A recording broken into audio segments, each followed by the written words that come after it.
Lake Forest community is certainly unique to most HOAs in the Twin Cities that I've seen, considering all the cedar shake roofs, lots of trim accents. There's some really unique architectural design in general, and then it's set inside a heavily wooded neighborhood. It just really sets itself apart to me. Upon closer inspection, I feel that the HOA is taking proper steps and making improvements to keep their neighborhood looking beautiful for many years to come. It's known that moisture gets behind siding, so in today's siding projects we install house wrap before the siding, and then when we get to anything that stops the water, we'll install flashing that'll kick that water out. So that flashing will tie in with the house wrap. But when somebody caulks above that flashing, it traps that moisture in, which is really bad. It's good to see some flashing here on this brick ledge that goes up behind the siding.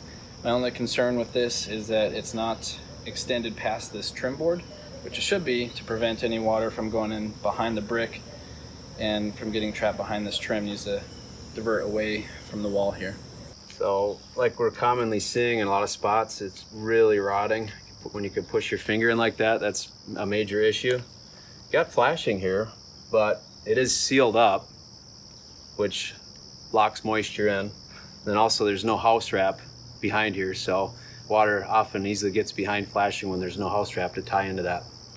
Cedar siding will start cracking as a sign of deterioration, like you see here, pulling apart, which can allow water in pretty easily.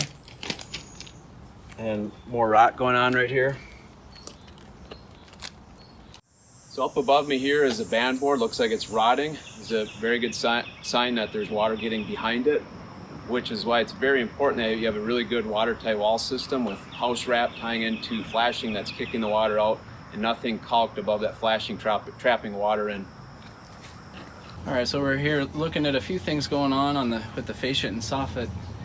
Right here we've got some wood fascia material known as a cornice trim. It's got some holes in it. Those are from woodpeckers.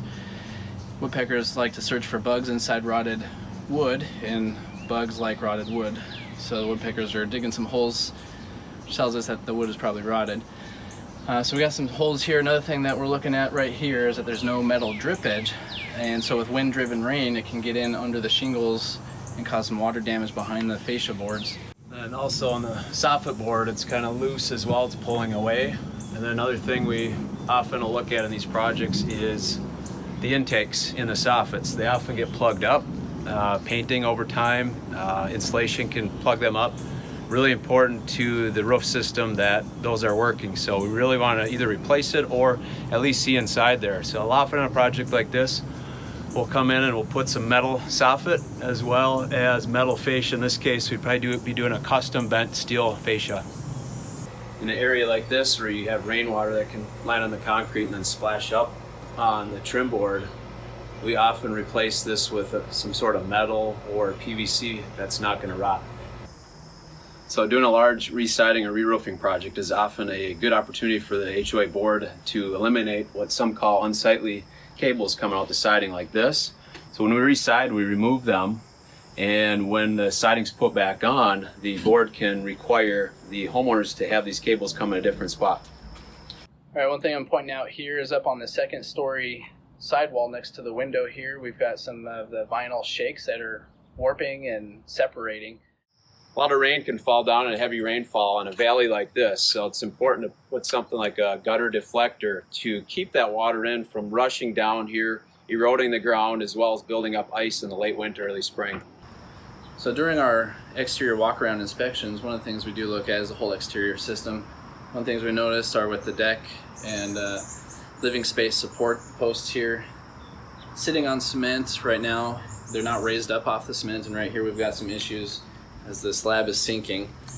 And along these other decks back here, there's some other issues where the posts are sitting on blocks and they're off center on the footings. So these are definitely some issues that need to be looked at.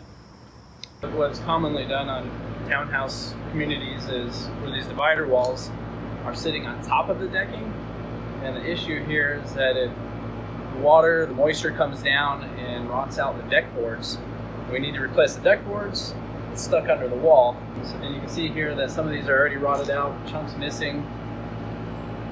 Some of these have already been replaced in this community before, where they've actually removed the decking, added another solid board, and added some framework underneath here to support the wall properly, and that's how it should be done. Something else that we noticed is that we've got an issue up here where water is collecting on this corner, rotting out this fascia board here on the side, this trim board, and it's coming down and saturating this rim joist in the beam, and it's deteriorating that. So this is a sizable concern for sure. All right, and little splices like this are definitely not up to building code.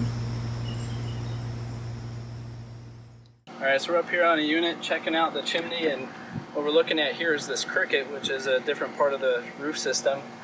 It's built up to divert water away from the chimney and prevent water damage to the chimney wall here.